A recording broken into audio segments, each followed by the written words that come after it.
Hey guys, Ron here with BBM Reptiles, and you know what? This is my second egg clutch pulling of the season, but this is the first in the new environment, and guess what? No roosters!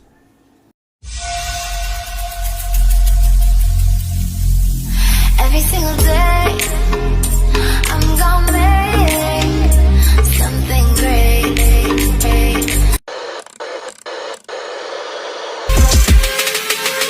Don't stop, don't stop, don't stop, don't stop. This game ain't endless. On my way to the top, pile up this money. We set it on fire, don't mean nothing. Here's one for the night. Don't waste my time, don't waste my time.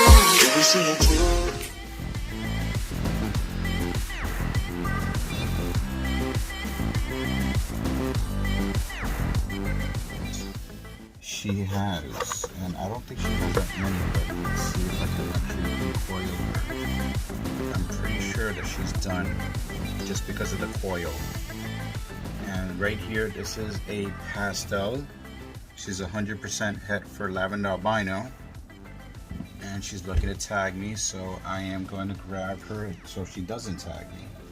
First thing I need to do is I have to feel her down, make sure that she doesn't have any eggs. As you can see, perfect little highway, or at least the path. So I'm gonna put this girl up here. Good job, mama. I'm gonna set you up in a second. And up to now, I believe we have 1, 2, 3, 4, 5, 6 eggs. I'm gonna count them right now and just check what the status of them are. Okay, now we're gonna start counting the eggs, and we're gonna see some veins. Okay, right here we have 1 vein, 2, 3, 4, 5, 6 perfect veins. We got 6 veins on this one. That is a good number for me so far. Okay, now usually when I have a larger clutch, sometimes actually I got these hatch trays. They're 2 different ones, as a matter of fact. This one is the easy hatch trays, and this one is the cooler ones, as a matter of fact. These are the dragon hatch trays. And I definitely had to try these out. But with this number of eggs that I have, I'm not gonna actually use that. So what I'm gonna do is, I'm going old school. I'm going basically with the light diffuser and these knitting kits that basically a lot of people like to use. I'm waiting for larger clutches to be able to use this, because I'm expecting, you know, I guess basically holding on to best hopes of getting a larger clutch. So I really want to go basic on what I do when I mix everything up. And let's see if I got basic everything on hand. What I love to use, obviously, is I get this big bag. This big bag I get in Home Depot. This is perlite. I know a lot of people use hatch rights, and there's other different types of things that they use. But vermiculites, but in my case, perlite, they work just as fine. Now, what I'm gonna try to do, as a matter of fact, I even had a cup in there. I don't even know what it's happening. The only problem with this is it kicks up a lot of dust. But I like to use a ratio of basically 2. Now I gotta basically stand back, because that does actually kick up a lot of dust, a lot. As a matter of fact, 3, 2, 1. I'm gonna start coughing. Told you. Yeah, I didn't count it down. But yeah, usually it's real basic. I really, as you can see, this is the problem I'm having with the trays. Hatch rights or dragon rights, it doesn't really make a difference, because as you can see, it won't fit in the tubs. So there's specific tubs that I actually have to buy because I couldn't find them. And I have them set aside for basically when I do get the larger amount of eggs. Now, what I always do is basically inside my incubator, inside my incubator, I always keep the water that I'm going to use to basically wet down the substrate for the perlites. Now usually what I do is I'll take a whole bottle, I'll spread it around, get a good amount of that in there. I don't actually even go through the second bottle completely. I just basically use, I don't know, I would say maybe a quarter of it. But this is the, I would say just basically enough to make it pretty damp. It is humid. I don't have an issue with humidity, but I don't want to make it too humid because I have seen the point that when I'm actually incubating the eggs on the bottom, because they do get in contact with the perlite and it being a little bit moist. Let's see if we can see. Sometimes I like to see basically if there's like water floating on the bottom. As you can see there, that's how I know basically it has like a good amount, but not too much. I can't grip them like the other ones that they use. Now, I always like to use, I like to use these because it separates this from the light diffuser. I put that, and then basically on top of that will be the light diffuser. That way it's giving like an extra space. Now the issue also is separating the eggs. Now when I separate the eggs, that takes a little bit of time because you want to make sure that you do not tear it apart. And it also depends on the time of the laying of the female. If the female, if you catch them laying a lot more later, I would say maybe probably like, they usually lay early in the morning. And sometimes, like for example, you're getting home from work, you're getting home, they've been sitting on the eggs for, I don't know, maybe 8 hours. It's gonna be impossible to pull them apart. And I like to dab them because that way when I do, even though I already candled them, I like to actually dabble them just to make sure that I'm not gonna have a problem of figuring it out. Going back to separating the eggs, it's the idea basically of doing this is, you know, wiggle them to the point that you can see. You see how kind of I'm getting like the easier way of actually separating the eggs.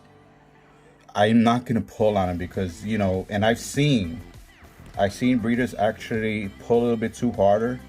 And I even heard of some breeders actually using liquid, I think it's liquid bandage.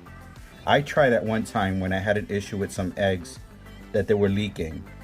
But that didn't actually work. I even saw a video, if I'm not mistaken, and it was, gosh, let me see if I can remember his name.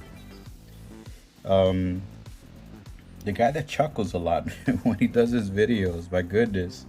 He put a band-aid when he was pulling some eggs apart. My God, he's gonna kill me because I know, I watch so much of his videos. It'll come to me. But actually he pulled one apart a little bit too aggressive in a way that it actually tore open, and he put a band-aid and it worked. I was surprised. As a matter of fact, I even commented on this video that there might be a possibility of them growing mold, but nope, that wasn't the case. Okay, now since I already basically put a dot, the reason why we mark the eggs is because for any reason if they were to roll over, we know basically what top it was. And let's see if I can candle it right there. I like to actually get the middle part right there. You can actually see it. I don't know if you can, at least I could see it. It's kind of like a circle. It's just starting out here. That's the point. So I'm just gonna put it basically one by one because I already know. See right there, that's like the embryo right there, shaking exactly where I marked it. It's another one that's gonna go there. And this one, the embryo is right here. There's the embryo right there. You see it with my finger? So basically it's close to the place where I actually placed where I marked it. Now this one, you see, I marked it right here, but look where the embryo is, right here. So it's actually a little bit off, but then again, it was in a position. So I'm gonna leave it and I'm gonna mark it right here. I don't know where I put the marker, but I'm gonna put it right this way. I don't even know where I put the marker. So I'll get back to that. Okay, this one, okay, perfect. Right there is where I marked it. And I believe the embryo is right here. It's on this side. This one's gonna go there. And the last one, there he goes. You see where I marked it right there? But there is the embryo right there. So usually the consensus is you place them as they lay, but I like to candle them and at least find the embryo to actually, you know, try to place it the best way I can. Pause it right there, or let it record. Don't worry about it, because I'll just edit it out. I'll figure out something to say between that, because what I need to do now is get the marker. I thought I had it here. Okay, now going back, this is the cool thing. You know what? I haven't done this before, but I'm gonna start marking who's your uncle. And I got this from Granddaddy Herps. So, Anthony, this one is gonna be for you. Anthony, Granddaddy Herps, GDH. The next one, you know I can't leave out my boy Shane, Small Town Exotics. Small Town with an X, as a matter of fact. Exotics, I almost got that wrong. And let's see, the next one, obviously, I gotta give a huge shout out to my good friend in Russia, Peter Snakes. So I'm gonna put a name here. He did a uncle video for me also one time. And obviously, you know I'm not gonna forget the man, Chris Eaton. Chris, Snakes and the Fat Man. Gotta give him a big shout out. Dude, you're adopting this egg. I'm just telling you from now. And let's see another one, another cool one. My goodness, obviously, I gotta give out to my boys. Rob from Royal Balls. Rob from Malaysia. And over here, Predator BP, Richard, I love you. These are my men. Richard from Predator BP. You are all officially granddaddies or uncles. So it's gonna be who's your uncles. Now basically I'm gonna try to set them up. This is the problem, and this is the benefit of actually using, like for example, these trays right here, which are the Dragon Hatch or the Easy Hatch. But I'm kind of have a bigger preference with the Dragon Hatch because they have a lot bigger grooves versus I mean, like if you compare them, you can compare the size. It's a lot more smaller, and this one has a larger space. But until I get a larger clutch, basically I'm saving it for that one. So I'm definitely gonna do one of those. So the poor man's guide is the Walmart forks that I use. And I kind of like to dab it in there in a position. That's why I put that mesh, because the mesh is what actually helps me put the forks in position. And that way I can actually play around with the eggs. And even though I have more than enough room, because there's only there's really only 6 eggs, but I like doing it this way because that way, you know, if it moves, I won't have a problem. Shane, Small Town Exotics in the house. Chris Eaton, I don't know why Shane and Chris, they have to go together. And Richard and Rob from Royal Balls. You put Rich on this side. And my last fork, because I only cut up 4, is going to be on this side. And there we go. Just move that a little bit that way. You know what? I should have put something else on this side, but I don't have anything else. So I'm going to just hope that it doesn't actually rock more than it should. The way, as a matter of fact, I do have a very big issue with OCD. So I don't even know if that qualifies. But I'm going to put it this way. That way I'm actually safeguarding both of these eggs. There you go. There you go. Cool.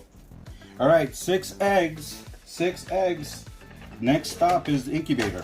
Okay, the second clutch of my 2021 season.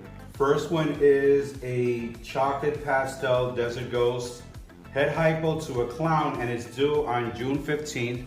This one is July 8th. Now I gotta figure out more or less, where should I put this one? I'm gonna leave the big ones. You know what, I'm gonna put this one, yeah, I'll put it right next to this one.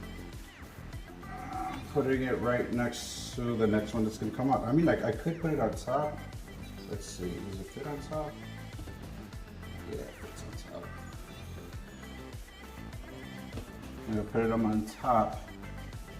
Just basically that way it kind of seals and it gives me room to put two more here on the side.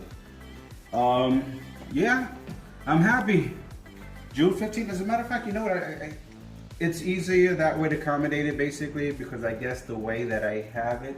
But I love basically the clear tubs because I can actually see it. And you know the cool thing about this, living in a tropical area, I'm gonna do this, is that basically as you can see, I have my thermostat set at 88, the Pro, but usually it fluctuates between 90.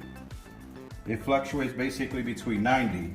So, and the humidity, as you can see, 75, 74, I'm not running my fan. There's no reason to run the fan because I've noticed that it actually does heat up.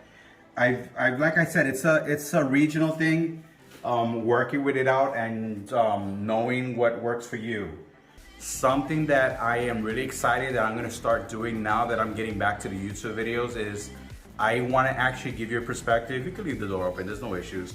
I wanna give you perspectives of other breeders within the island. So the other segments that I'm gonna be following up, I'm gonna be doing a road trip. I'm gonna be stopping at other breeders within the island, and I'm gonna go through some of their collections and how they actually work with the process of setting up their eggs. And even those that haven't even got that far, the mere issue of actually owning a collection and how they operate it, I kind of think that's interesting because someone put that question, how is it where I live is so different than where I used to live, which is 45 minutes away. The big giveaway, no roosters. You know, that's the good part. But anyway, guys, thank you again very much. I know I forgot to say this, but if you're new, welcome to the channel, BBM Reptiles. Go ahead, hit a like and subscribe to this channel. It's gonna be a good ride. I mean, like the year, I'm starting out positive. You know, so far we got 2 clutches in an incubator. So that means there's gonna be a lot more content and a lot more fun along the way. Thank you very much, and I'll see you in the next video.